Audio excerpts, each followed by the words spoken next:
जी Nazim break खां पोइ हिकु ॿीहर तव्हांखे प्रोग्राम में चऊं था भलीकार। हींअर सीनियर सहाफ़ी ऐं तज्ज़िया निगार आहिनि सलमान आबिद साहब, उहे बि असां सां टेलीफोन लाइन ते मौजूद आहिनि, उन्हनि सां पाण ॻाल्हि ॿोल कंदासीं। सलमान आबिद साहब, बहुत बहुत शुक्रिया, आपने हमें वक्त दिया। और वंस अगेन सर, इलेक्शन के हवाले से अगर देखा जाए तो सारी जो निगाहें हैं वो सुप्रीम कोर्ट की तरफ हैं। सुप्रीम कोर्ट बार एसोसिएशन ने दरख्वास्त दे दी है। शाह महमूद कुरैशी साहब ने भी आज निगरान वज़ीर आज़म साहब को ख़त लिखा है, जिसमें भी उन्होंने कहा है कि हम भी जा रहे हैं मरदमशुमारी वाले और नई तकबंदियों वाले फैसले के हवाले से सुप्रीम कोर्ट में। तो आपको किस तरह लगता है कि अब के बार सुप्रीम कोर्ट कोई किरदार अदा कर सकती है इलेक्शन वक्त पर करवाने के सिलसिले में? ये पहली बात तो ये है कि ये बड़ी बदकिस्मती की बात है कि निगरान हुकूमत बनने के बावजूद इलेक्शन के बारे में इबाहम पाया जाता है। जी, ये कोई अच्छी रिवायत नहीं है पाकिस्तान की जमहूरियत के कॉन्टेक्स्ट में। और हम बिला वजह जिसे कहते हैं ना, आइन की पामाली के मुर्तकब हो रहे हैं। पहले हमने पंजाब और केपीके के इलेक्शन नहीं करवाए अपने टाइम पर, जो कॉन्स्टिट्यूशनल रिक्वायरमेंट थी उसको फॉलो नहीं किया। अब भी कॉन्स्टिट्यूशनल फॉलो जो है ना वो यही बताता है कि हम इंतखाबात करवाने हैं। और आपने आज रज़ा रब्बानी साहब का बयान सुना होगा जिसमें उन्होंने कहा कि अगर आइन के मुताबिक 90 दिन में इलेक्शन नहीं करवाए गए तो इससे वफाक कमजोर होगा। अब मसला यह है कि गेम जो है वो बुनियादी तौर पर इलेक्शन कमीशन की कोर्ट में है। इलेक्शन कमीशन ने ये फैसला करना है कि डिलिमिटेशन कितने जल्दी से जल्दी हो सकती है। अगर मिसाल के तौर पे डिलिमिटेशन को बुनियाद बना लिया जाए और इंतखाबात नवंबर की बजाय जनवरी या फरवरी में भी हो जाए तो मैं नहीं समझता कि कोई बड़ा मसला होना चाहिए, एक बात। लेकिन दूसरी बात यह है कि अगर इस्लामाबाद के सियासी हल्के तो ये कहते हैं कि ये सेटअप लंबे अरसे के लिए आया है और लंबा चलेगा और शायद फरवरी मार्च में भी इलेक्शन नहीं हो सकेंगे, तो इसका मतलब है फिर कॉन्स्टिट्यूशनल वायलेशन तो वहां से स्टार्ट हो जाएगी, एक बात। सही। और दूसरी बात यह है कि जो शाह महमूद कुरैशी ने खत लिखा है वो अपनी जगह, और जो सुप्रीम कोर्ट बार एसोसिएशन ने तो ये कहा है ना कि इलेक्शन नवंबर में करवाए जाए हर सूरत में, और नई मरदमशुमारी के नताइज को बुनियाद ना बनाया जाए। तो गेम तो बुनियादी तौर पे सुप्रीम कोर्ट में चली गई है। अब सुप्रीम कोर्ट ने पहले भी एक फैसला सुनाया था 14 मई के हवाले से, लेकिन अनफॉर्चुनेटली उस पर अमल दरामद नहीं हो सका। अभी भी गेंद अगर सुप्रीम कोर्ट पे जाती है तो उससे एक नया पंडोरा तो जरूर खुलेगा, क्योंकि नेशनल जो अपना मुश्तरका मफादात कौंसिल है उसकी रूह से तो बाकायदा ये तय किया गया था कि इंतखाबात जो है वो नई मरदमशुमारी की बुनियाद पे होंगे। तो मुमकिन है सुप्रीम कोर्ट उनको पाबंद कर दे कि आपको हर सूरत में इलेक्शन फरवरी तक इलेक्शन कमीशन को बुलाए, इलेक्शन कमीशन ये कहे कि हम जो है ना मरदमशुमारी फरवरी तक मुकम्मल कर लेंगे और मार्च में फरवरी में इलेक्शन कराने के पाबंद होंगे। तो इलेक्शन कमीशन फिर ये कह सकता है कि आप अभी डेट अनाउंस कर दें इलेक्शन की, और बाकायदा फरवरी मार्च में जो भी डेट देनी है वो डेट आपको सुनानी होगी, सुप्रीम कोर्ट को यकीन दहानी करानी होगी, और सुप्रीम कोर्ट उसको फिर मॉनिटर करेगा कि इलेक्शन जो है उस तयशुदा डेट जो आप देंगे उसके ऊपर इंश्योर किया जा सके। मुझे कुछ इस तरह की बात लगती है। सही, मतलब आपको लगता है कि इस तरह हो सकता है और होना भी चाहिए, वही हमारी सबकी यही डिमांड रही है कि आइन पर अमल होना चाहिए। लेकिन जो हालात हैं, जैसे आज राजा रियाज साहब का भी एक बयान चल रहा है कि बड़ों का ये फैसला है कि फरवरी तक इलेक्शन नहीं होने चाहिए।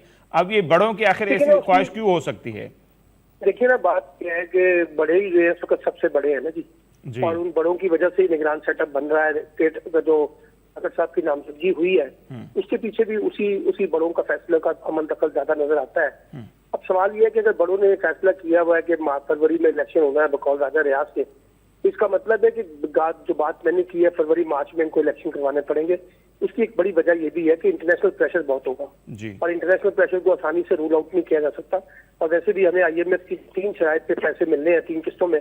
सेकंड शर्त जो है वो सेकंड जो किस्त हमें मिलनी है वो बुनियादी तौर पे जो है ना इलेक्शन के बाद केयर टेकर की गवर्नमेंट में और फिर इलेक्शन होने की यकीन दहानी की बुनियाद पर शायद हमें पैसे मिल सकें, एक बात।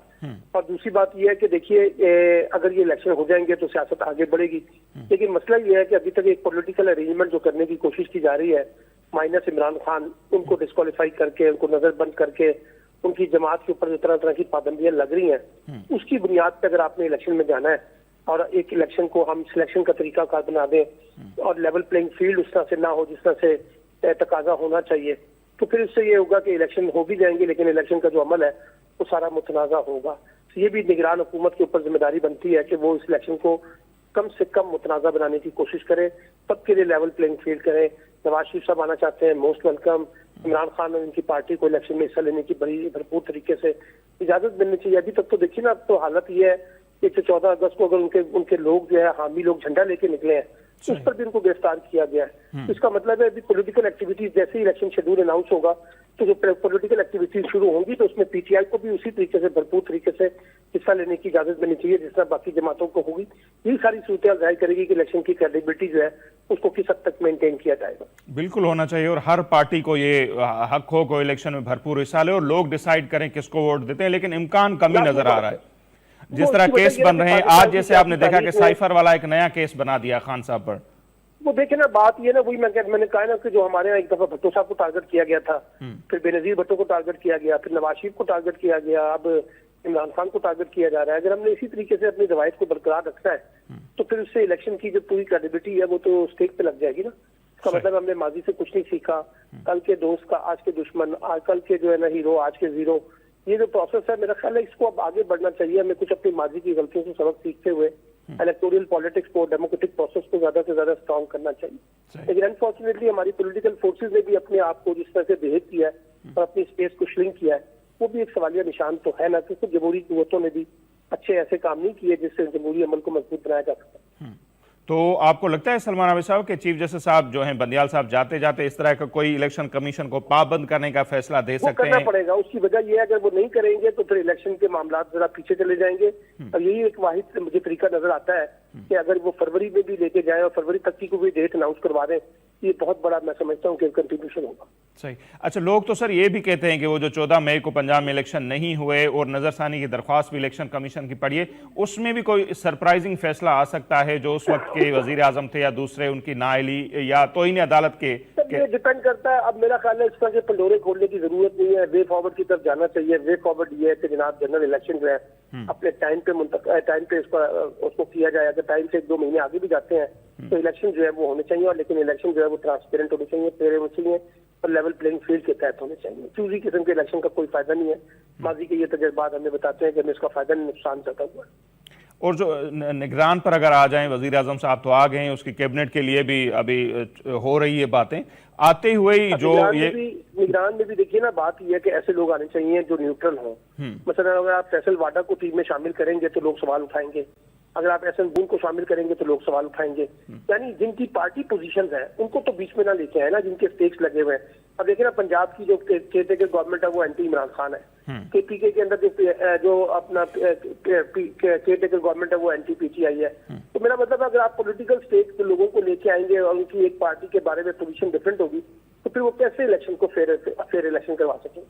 वो तो सर बड़ा मिसाल तो फिर अनवर उल काकड़ साहब खुद हैं कि बाप पार्टी के सेनेटर। और देखिए ना, मैंने तो आपके प्रोग्राम में इस दिन भी कहा था कि ये सारा प्रोसेस जो केयरटेकर का ये रिविजिट करना चाहिए। ये जो अपनी मर्जी और मंशा के मुताबिक हुकूमत और अपोजिशन मिलकर तय करते हैं, फिर हुकूमत और अपोजिशन से भी ज्यादा एस्टेब्लिशमेंट के का मंतकल बढ़ जाता है, इसका कोई फायदा नहीं हुआ। इससे फेयर इलेक्शन की गुंजाइश कम होती है। ये क्या बात हुई कि बाप पार्टी के सेनेटर जो है वो रिजाइन करते हैं वज़ीर आज़म बनने के बाद, वही उनकी हमदर्दियां तो पार्टी के साथ ही होंगी ना, पार्टी को फैसिलिटेट करेंगे या बाकी लोग जो आएंगे जिनके नाम लिए जा रहे हैं सियासी लोगों का, तो वो तो एक खास पार्टी से खास नुक्ते नजर रखते हैं ना।